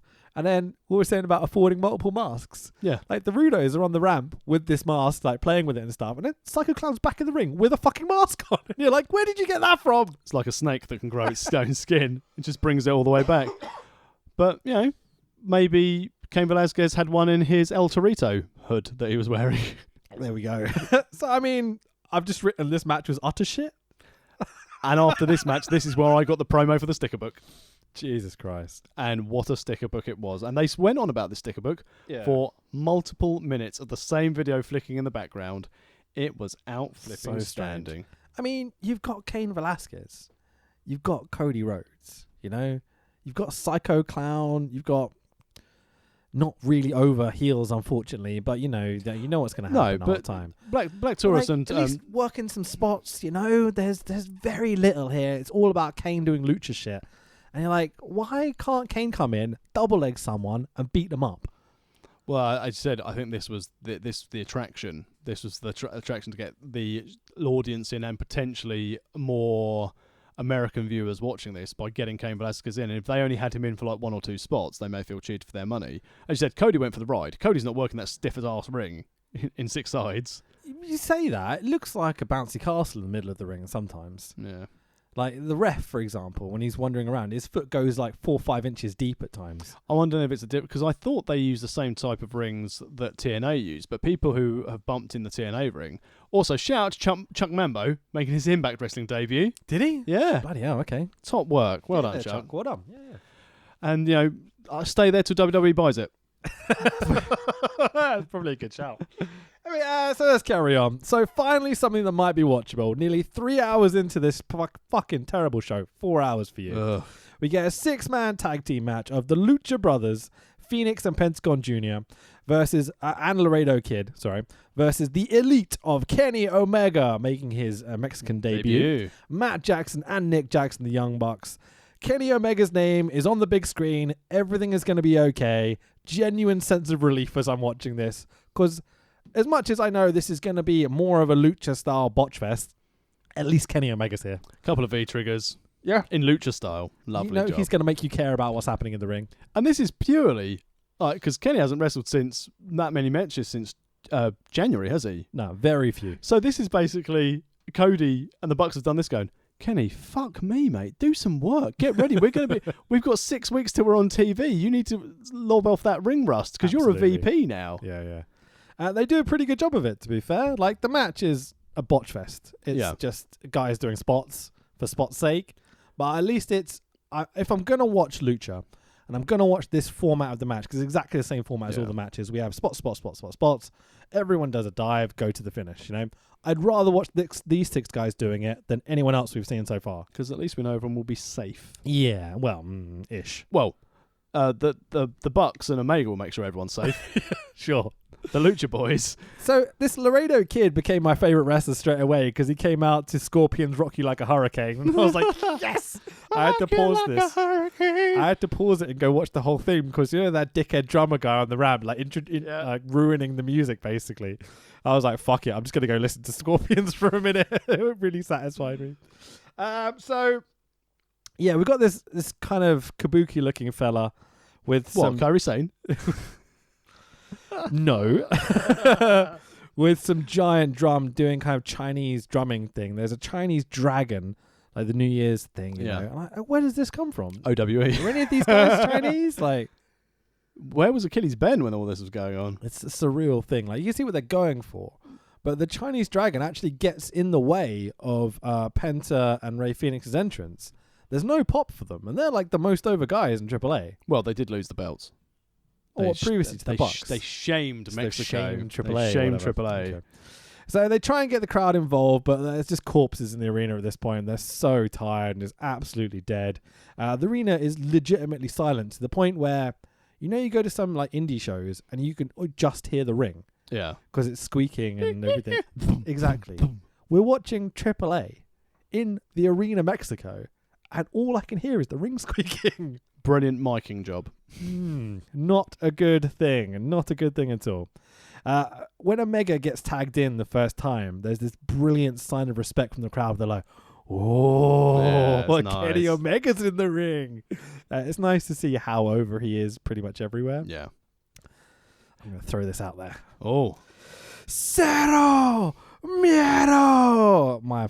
I am just in love with Pentagon Jr. Also, banging merch. Absolutely, man. The merch, the mask, the hand, the way he does it, the way he shoves his hand into like Kenny Omega's face, like, fuck you, Kenny, I do not fear you. He has done a brilliant job of raising his profile after the last couple of years because he really came to my attention after season 2 of Lucha Underground when he really debuted in it. And that stage, the whole presentation of Penta was like, this guy's something different. And then you saw his work, and then you saw him beat the shit out of Vampiro. I was like, yes, please. He's great, man. He's really essential in Mexican wrestling right now. And this is the interesting thing, because like you said about Kenny Omega being known everywhere around the world.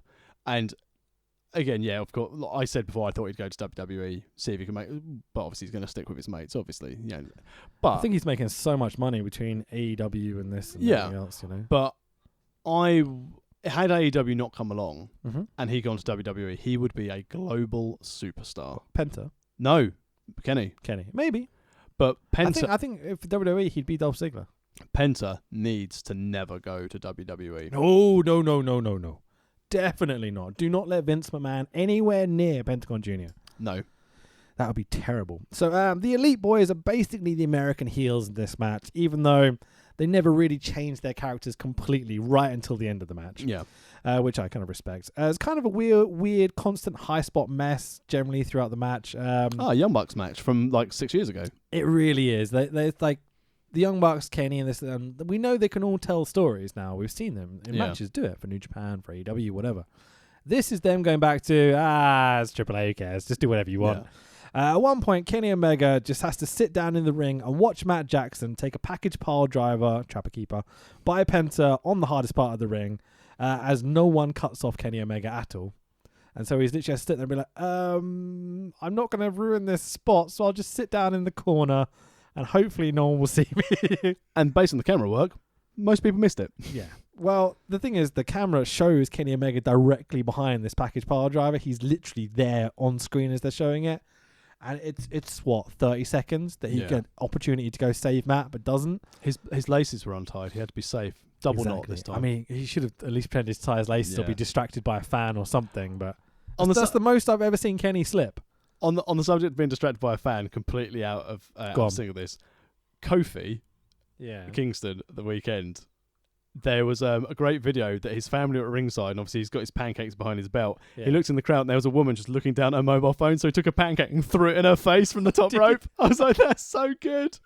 Did you watch NXT and SummerSlam yet? I watched the main event of SummerSlam, and I also watched the Fiend debut. Okay, cool. Yeah. And I haven't watched NXT yet. There's some good moments. I now know the results because it's been 3 days in the world of wrestling, and I need to do some research for this show. Yeah, enjoy that main event on the NXT show. Fucking Gargano. It's definitely not your cup of tea. I know that for sure. Just people kicking out of Canadian destroyers over and over again. It's fucking infuriating. That thread. Speaking of which, that thread on Twitter. Again, follow me at DTax Williams. Follow Rich at Fanboy Rich. The dialogue of disgrace of the Canadian destroyer has been the most entertaining thread I've seen online this week. This is even topped your lariats of the G1. Thanks. I felt very justified when other people who are involved in pro wrestling started agreeing with me. Let's just put it that way. Because people seem to love Johnny Gargano and love his matches and stuff. I fucking detest them. Agreed. Because it just makes it boring. The reason ROH got really boring for a while is everyone would come out, do the same fucking thing every match, and then just go to the back. And that's what Johnny Gargano does. He comes out, does the same fucking thing every single time, does a billion moves, gets bored, grabs some weapons, uses those, usually in submissions as well. Yeah. And it's just fucking tiresome, man. And unlucky Johnny Gargano, because you're about to be sabled when Candice LeRae gets pulled out to the main roster. Pretty much, man. Where's Johnny Gargano going to fit on the main roster? On 205 Live. Thank God we don't have to watch him anymore. There we go. So, last third of this match feels more kind of booked, I'd say. Like, it has some sort of formatting at least, because the middle of this match is a fucking mess. The ref eats 3 super kicks because Kenny pulls the ref in front of them at one point. You're like, oh. The Elite then go full heel by low blowing all 3 Lucha guys at the same time. Shenanigans all around. Kenny suddenly unmasks Phoenix. What a piece of shit, Kenny. How dare you? How dare you? You're in hallowed turf here. Kenny puts Phoenix mask on himself. And you're like, this is pretty cool. Now, this is genuinely impressive. So in the process of giving Kenny a reverse Rana while covering his face with his hands, so not using his hands. Insane. Phoenix manages to get the mask back off of Kenny's head and back onto his head in the process of doing this reverse Rana. I was like, what the fuck just happened? He loves to defy physics. Like, you know how people plan stuff all the time and it never comes off? Like, this is one of those things that should not have come off. The backstage conversation would have basically been this. I think we could do this. And Kenny was like, well, it's AAA. Give it. Who cares? Doesn't matter if it goes wrong. If it turns into a botch, I'll get some likes on Twitter and Facebook. That's it. It's your face that's out there. You know what I mean? You're going to have to wrestle the match like this with your hands covering your face the whole time. Peekaboo, Phoenix. Peekaboo. So this kind of leads to our finish. Like you're about to be finished. Oh, fucking hell. My throat's killing me. So triple Canadian destroyers from the Mexican lads. For fuck's sake. 1, 2, all 3 Americans kick out. Of course they do. Package pile driver combination to Kenny. Laredo hits a 450, kicks out. Package pile driver package pile driver double stomp combination gets the 1, 2, 3. Penta pins Matt Jackson, and this match is over. And your winners are the Lucha Bros and Laredo Kid. Correct work. Now this match they could have done really well getting Laredo Kid over a bit more. Yeah, I thought so. But I don't think they utilised him as much as they could have done. His gear is pretty awesome. Yeah, his gear is good, but his in-ring time wasn't great. No, not at all. Sorry, I forgot to mute my phone as always. So that's right, I thought it was your cat. Cat's fine. So with all these lads capable of doing, this was a bit just spots for spot's sake. The crowd were dead right up until the end of the match. I feel like... Do you feel if this match had been AEW, it's been a completely different level of in-ring action? Yeah, I think it would have been much more planned out. I think they would have been able to play off the fans a lot more. Yeah. I think there would have been more of a story. I think they'll probably, hopefully, touch wood, a bit less kicking out of things like Canadian Destroyers. Yeah. This is the thing. I'd like Tony Khan to slap these boys around and be like, yeah, that's all great, but let's just keep a few things sacred. Here's the thing I don't understand as well, and it's similar to what we mentioned about the Twitter thread and the Twitter discussion you're having. The discussions with the rest of the people involved in wrestling who have the same feeling about this Canadian Destroyers. It's interesting that they are the older people of professional wrestling who seem to understand the need to protect moves. And I don't want to suggest that people are completely it's a mass age divide. But if you think wrestling fans of our age, people involved in the wrestling business of a similar age to us, versus those who are in their early 20s. We've grown up on psychology, in-ring work, and the finisher is the finish. Yeah, mostly. Yeah. Whereas now you've got the people who are coming through who are seeing so many high spot matches that the idea of storytelling and the idea of this is a finishing move and you only kick out of it on oh my god moments, because then what is the point in kicking out of someone's finish all the time? Because then everyone's going to go, oh, he's not going to hit it. I'm literally 50-50 about this, in that I think you should be able to kick out of finishes in important moments and stuff like you're saying. I don't think that like the one wing angel should never be kicked out of. There's a really brilliant, beautiful part where Kota Ibushi is the only guy that's ever kicked out of the one wing angel. And so whenever they meet, there's always that like, oh, you're the guy that I can't finish with this. Yeah. You know, there's good narrative. There's things to be played off of and such. What I don't hate is that when you have something that is legitimately as lethal as a Canadian Destroyer being kicked out of 3-4 times on a show like this, because move is used a lot and it's kicked out of every single time. It never finishes a match. And because all these modern fancy moves seem to never kill people off, I would like to take this opportunity to announce my new finishing move, the bear hug. Sweet.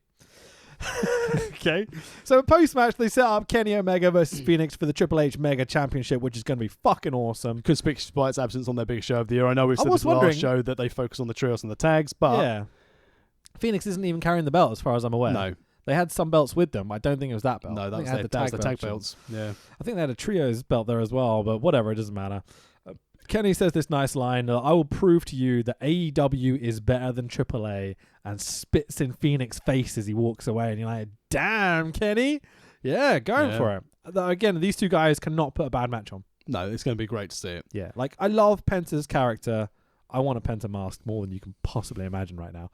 And this, I assume, really, Phoenix is the guy. Yeah, and this will be what headlines their MSG show, if they'll allow Kenny to work in the States. If AEW will allow him to work it. Interesting. I don't know whether that's going to come off, but we'll see. Because you saw, obviously, on some of the New Japan shows, like Jericho and Moxley weren't allowed to work the American dates. Yeah, sure. So I doubt Kenny could. But Kenny's a VP, so... Oh, no, in fairness, I say that the MSG show, Phoenix did say in his promo that he will give him a title match, but only here in AAA and only in Mexico. Oh, did he? Yeah. Oh, well, there you go. So, I mean, it's going to be really cool. The Young Bucks are incredible. Let's just be honest. Kenny Omega's the best guy in professional wrestling right now, maybe aside from one or two other guys, but he's right up there. Hang on, let me look at the turn babyface up and I'll tell you where he is. Hang on, Chris Brooks is better than him in this ranking. And Laredo Kid's got a lot of future. Yeah. Big future. Him and Vicano. Yeah. Viscount. Whatever. Viking. Those two boys, build your promotion around them as the next two guys to come up. Sure. Hopefully they will. Mexican politics in Lucha is... The three families. Yeah, it's iffy. I think Vikingo belongs to one of the families. Yeah, he should be all right. I don't know about Laredo. Laredo will have to sign elsewhere. We'll see. I want to see a legendary Lucha putting over El Hijo de Viking, like, now. Can you imagine if it's La Parca? The proper chairman. Yeah, or La Park. Yeah. LA Park. LA Park. Yeah. Sorry, La Parca. That's never going to happen. Yeah, but wouldn't it be good if it did? There's two guys that just genuinely will never job in AAA. Yeah. And one of them's in our main event. So, our main event is a Lucha de Puesto match, so mask versus hair, of Blue Demon Jr., who's basically an import for AAA, versus Dr. Wagner Jr., who is basically top guy, old school. Tanahashi of Mexico. Perfectly way to put it, you know. So, quick question: where did he get his doctorate from? Some Mexican place? I don't know. So, Blue Demon Jr. is coming out on a goddamn forklift, is lifting him into the air with an air cannon as the Red Hot Chili Peppers are playing. This is classic AAA. And then, what the fuck? So is Wagner on the other side of the stage. He's got his own forklift lifting him in the air.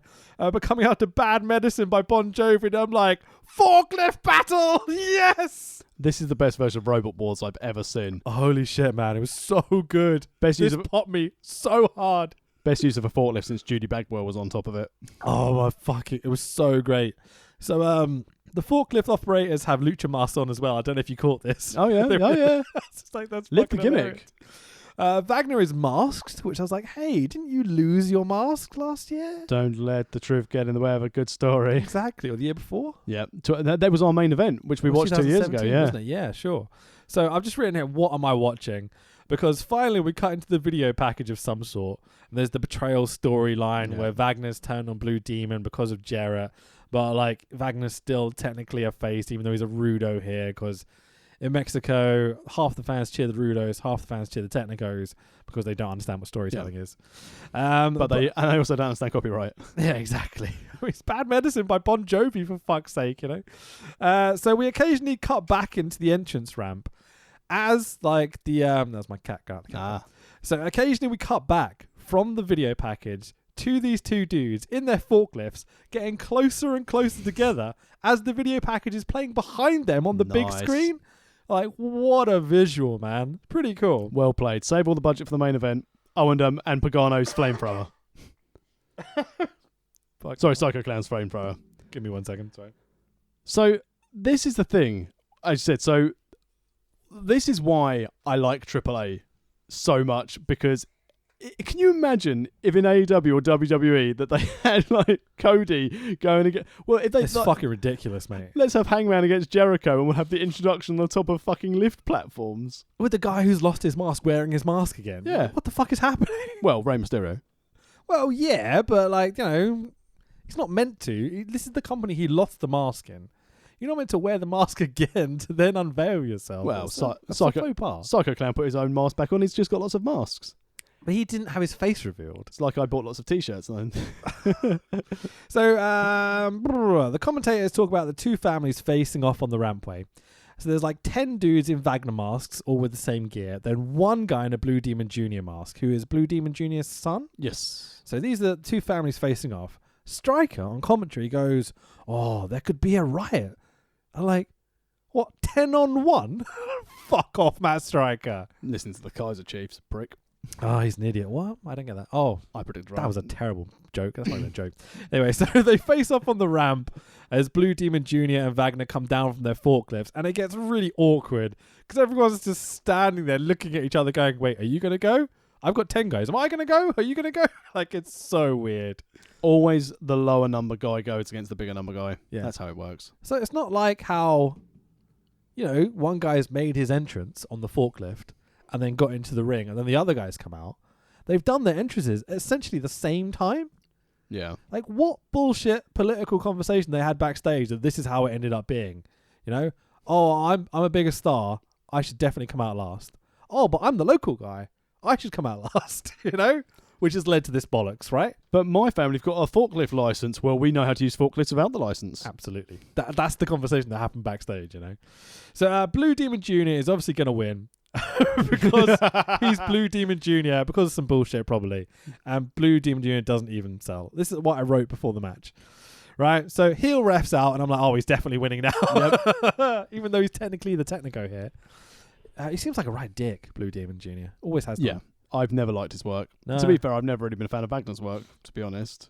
I have a soft spot for Wagner Yeah, because of the mask and his and stuff, you know. I mean, in fairness, he does sell luncheon meat as a gimmick. And so he does a Michinoku driver as a finish too. Yeah, is it protected? No. So, So heel refs out. There's a big freeze here in my version. Was there a big freeze in your version? Yes. Or did you get to see what happened? No, I got. Okay, because this is definitely part of the stream because I was watching the stream version that was on Twitch. So a fan actually jumped the barrier. At this Oh, really? point. Yeah, because the Matt Striker talks about it a little bit. I can find out about promos talking about being a dog's butt, but I can't find out about a fan fucking rushing the ring. Yeah. So a fan attacked, I think it was Blue Demon's kid at ringside. Rightly so. And Get yourself over, kid. And then from what I understand, it's some of the Wagner lads that kind of stepped in between the two, like completely ruining kayfabe.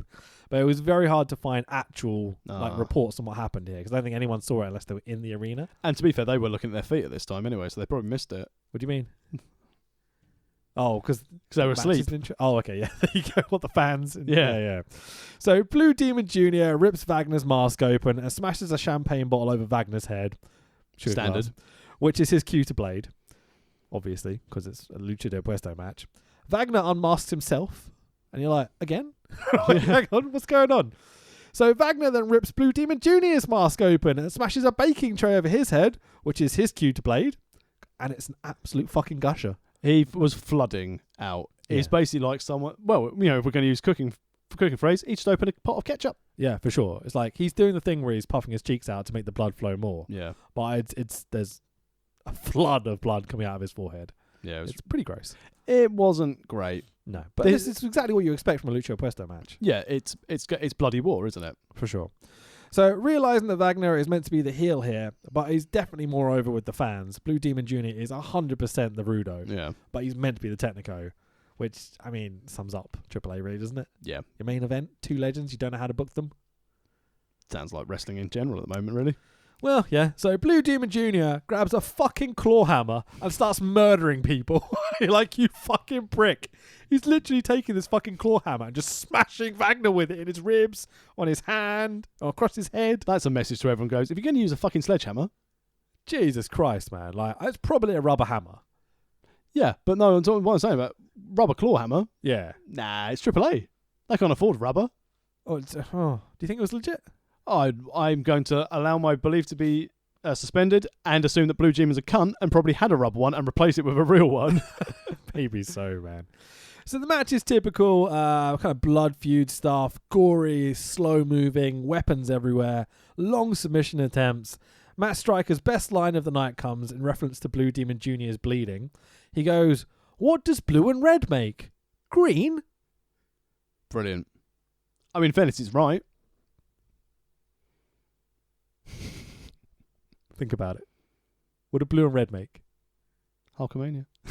Purple, not green. He doesn't know to mix colours, for fuck's sake. Evidently, neither do I. Oh, Tax, what's wrong with you? Anyway, so for almost no reason that you've had lack of sleep, he's fucking commentating AAA's main WrestleMania. Exactly, and he's knackered because he's been sat there for 12 days. Oh, he's a fucking idiot. He ruined this for me. Like, I would have quite enjoyed some of this, but it's constantly just Matt Striker like, no. It's like, fucking shut the fuck up, you prick. Anyway, for almost no reason at all, Blue Demon Jr. gets out of the ring and just sucker punches one of Wagner's kids. And you're like, what the fuck happened? Rightly so. It's so funny. He was being disrespectful to his elders. Which leads into the finish of the match. Let me take a drink so I can get through this. At this stage, I was thinking very similar to when we were watching Joey Janela's Spring Break, and we had the Nick Gage bloody match. Oh no, it wasn't Nick Gage in the bloody main event of night one. It was about the crazy Japanese hardcore guy and the American guy who I don't know his name. It was just a bit too bloody for my liking at this stage. I was a bit like, okay, I'm looking forward to this being over. At least they're not shoving scissors into each other's necks and stuff. No, that's very true, but they are potentially hitting each other in the ribs with a claw hammer. Yeah, there is that. So, finish of the match, Blue Demon Jr. does a Fujiwara for fucking ages to Wagner. It lasts like 5 minutes. It's just keep going back to it. Which I understand working a move, but this is boring. You know? Yeah, but again, if you think this long ass Fujiwara armbar, you know, it's for the visuals because their camera work is so shit. It's a case of we might get one picture out of this for the sticker book. That's a fair point. Yeah, both their faces are facing forward. They're both bleeding. Also, old boys pretty knackered. Rest hold. Oh, they seem shattered the moment they got in the ring. Like Wagner's always had pretty good cardio, but Blue Demon it's not working at all. Like he's just taking advantage of Wagner essentially at this point. Yeah, bullying. Yeah, pretty much, man. So I think it's all political as well, you know. So Wagner eventually taps out, but the heel ref doesn't see it because he's looking across the ring or something. Blue Demon Jr. gives up on the Fujiwara anyway. Heel ref goes to lift Blue Demon Jr.'s arm but doesn't. And you're like, what's happening? This is really weird. The heel ref then calls for a schoolboy. He's like, schoolboy. As Wagner complies. Fast count, 1-2, Blue Demon Jr. kicks out even of that. Doctor, a.k.a. Michinoku driver, for Wagner gets 2. Kneeling Doctor / Michinoku driver. Oh my God, they just botched this fucking finish. Just kill him. Yeah, absolutely. Blue Demon Jr.'s kid forgets to pull the ref out the ring on the 3. So the ref just stops counting at 2 and is like, oh, no, that was 2. He kicked out. Blue Demon Jr. and Wagner's kids do shoving, etc. in the ring. Blue Demon's kid is meant to get in there with a breeze / cinder block, whatever. But the cinder block crumbles in his hands. So all he's left with is essentially like a rock in his hand. Dusty rock. Yeah, like, how would you put it? Crumbly material? Yeah. It's really bad. Unforgiving concrete. For sure. And there's a bit of a botchy kind of a smoz here. Ends up with Blue Demon Jr. smashing a piece of left over from this breeze block over fucking Wagner's head for the 1-2-3. And Blue Demon Jr. wins, obviously, because Blue Demon Jr. doesn't sell. He doesn't lose ever. All the medical assistants sell for Wagner's quite fun after the match, but what a letdown. Now, the best thing of this, obviously, again, through post-show research. So the whole idea of this is that also, if Wagner loses, he retires. Oh, really? Did you not get that for any of your commentary? Not at all. So afterwards, did you get the big speech again at the end? Yeah. Like we had? And did you understand what it was? To an extent, in that I know Wagner's gimmick and I know Blue Demon stuff, and some of it was kind of translated. Yeah, so basically, again, he's doing his usual Wagner shit until he then goes on about his retirement. Yeah. And everyone's like, oh my God, he's retired. But what he didn't actually say is that the next day, he came out in the press and was like, oh no, I'm not retired. I've got bookings for the rest of this year and maybe some next year. But once I've done all my existing bookings, then I'm going to retire. So the whole idea that it was going to be a retirement match, he's just gone like, at the end of the year, I'll retire. I couldn't handle it. You know what I mean? If I had anything to do with this, I'd be so fucking furious as a fan, as someone working at ringside or whatever it was. Even if I had the fucking popcorn, I'd be like, what the fuck am I doing? Wasting my time on this bullshit? When I saw the card for this, and I sent you this on Twitter, yeah, the main 3 matches, I thought, fuck me, this is going to be really, really good. Yeah. And I'm so glad that AAA has maintained its level as when we watched back all the way on episode 2, that this was fantastically brilliant. Oh, it was so bad. It was funny at times, you know.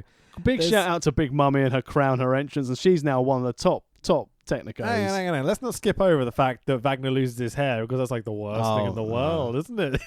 Like, I understand being demasked, but having your hair cut in the ring, I've never seen it as like an embarrassing thing. I lost my hair in my early 20s. You know what I mean? Like, when they even do hair versus hair matches, and someone's growing out their hair for like 3 inches just to make sure something. Yeah. I just don't care. Yeah, there's no point. I don't get them. Hair versus mask, fine. Yeah. Mask versus mask, definitely. Absolutely, yeah. Unveiling your identity for the first time is a huge deal, you know. But losing your hair and your hair cut off is going to grow back in a few weeks for Wagner, you know. Like, all I'm left with now is hair versus beard matches. For sure.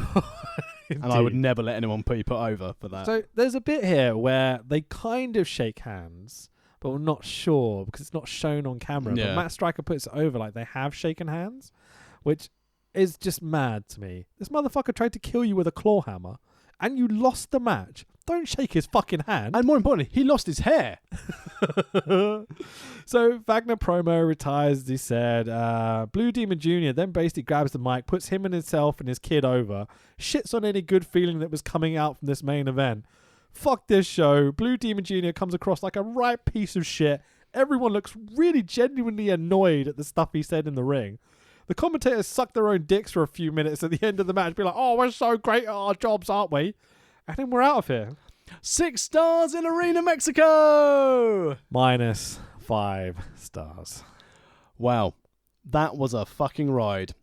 However, don't worry, because we were speaking off air last week about what we were going to do, and we are going to go for some trilogies, so some progressive storyline episodes. Cool. Partly because it's nice to chat, and episodes of Raw are about an hour, so then we can actually really cover it and go into detail of the background at the time. Okay. So I am going to propose we do a Twitter poll.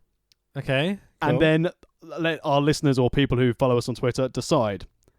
We are going to go for one of two trilogies to lead us towards episode 50. Okay, cool. The first trilogy is the run of the Ministry of Darkness with The Undertaker in the Attitude Era. So we're going to find the 3 episodes leading from the start to the grand climax of the higher power being revealed. It was me. Or it was me all along. we are going to do our very own version of the rise and fall of WCW Nitro, which will be the first Nitro, the Goldberg-Hogan Nitro in the Georgia Dome, and the last ever Nitro. Okay, cool. So That's not much of a trilogy. There's no story there, really. Well, the story of Nitro, how it evolved from start to finish, from a shopping centre I'll go with it. Yeah, to the Georgia Dome to being bought out. I love it, yeah. To the Ministry of Darkness, how they formed. So that's it. If you follow us on Twitter at World of Rest Pod, let us know which one you want to be involved with. Can I put a third option in there? No, because someone else might pick it. What's your third option? So one of the things I've been thinking about doing recently is the Tana Shinsuke run in New Japan. Is it available in New Japan World? Will it be easy for me to find? Absolutely, sir.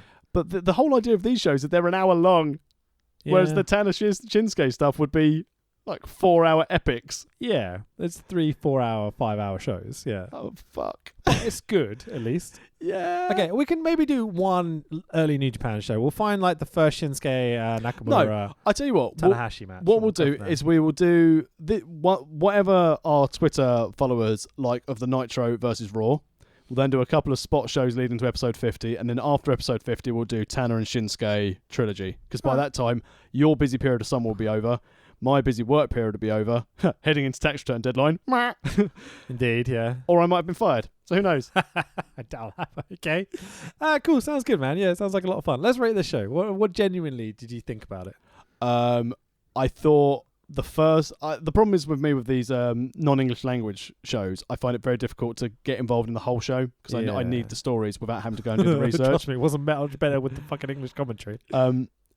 It got progressively worse as the show went on. Don't get me wrong, the Lucha Bros, and again, anything Penta is always entertaining to watch. I did enjoy the Cain Velasquez Lucha heavyweight. That was quite good. But it's exactly the same as AAA was before. It's uncannily so. Yeah. It was too serious, done badly, than it is being slightly comedic, slightly shitty, which I enjoy more. Yeah. So I'm going to go to Cornflakes. We've done some bad shows on this podcast. We've done some TNA, which I've come out feeling like I'm going to be sick because it was that bad, you know. Hang on, are you trying to say that no one wants to do the gauntlet for the gold? This was on another level. Wow. This was... I'm watching guys doing stuff that is killing them and going, meh. I just don't care. I honestly, like, it felt like I got beat down as I was watching the show more and more. I went in going like, come on, it's AAA. It's going to be funny. It's going to be entertaining. At least it's going to be some bad stuff that we could joke about. It got to the point where I was like, I really don't want to watch these last 2 hours. I texted you going, please give me some motivation to watch the end of this bollocks. Like, as soon as Kenny Omega came on, like, I genuinely was like, like that moment you come and you're like, oh, finally, that feels amazing. You know what I mean? I don't remember that is. But then they started wrestling and I'm like, oh, they're doing the same shit they always do. And there's not even a real story here or anything. Like, oh. That's why I was hoping these segments, at least we've got stories and history to go through for these ones. But we're completely going to end up doing Triplemania again in the future, but I really don't want to. Was this better or worse than Triplemania 25? Worse. Much worse. I would say worse. Absolutely worse. Triplemania 25 had hilarious bits. Like, the wrestling was better on this show. The Exoticas were not... one match. Yeah. The Exoticos. I want more Exoticos. I want more ridiculous spots and stipulations. I want inflatable pricks at ringside and hot dogs and whatever, you know what I mean? And I want stuff to go wrong more as well. I want people to fucking fall on their heads a few bit. Stuff to go wrong more. Cool. Where can people find you on social medias? Okay, so I'm Fanboy Rich. Best probably followers on World of Rest Pod on Twitter. That's what we'll be doing the Twitter poll for the upcoming shows. And if you want to recommend stuff or talk to us or whatever it is, that's the place to do it. How about you? I'm at the Tex Williams on Twitter, Facebook, and Instagram. Yesterday, rated as a better wrestler than Tomohiro Ishii on some app. You and this bloody app, yeah. I hate it. It's dog shit. I found it and I thought to myself, how the hell's Just Invincible above me? But mainly World of Wrest Pod. You can find our archive at worldofwrestlingpodcast.com. Like, subscribe. If you like what we do, tell a friend.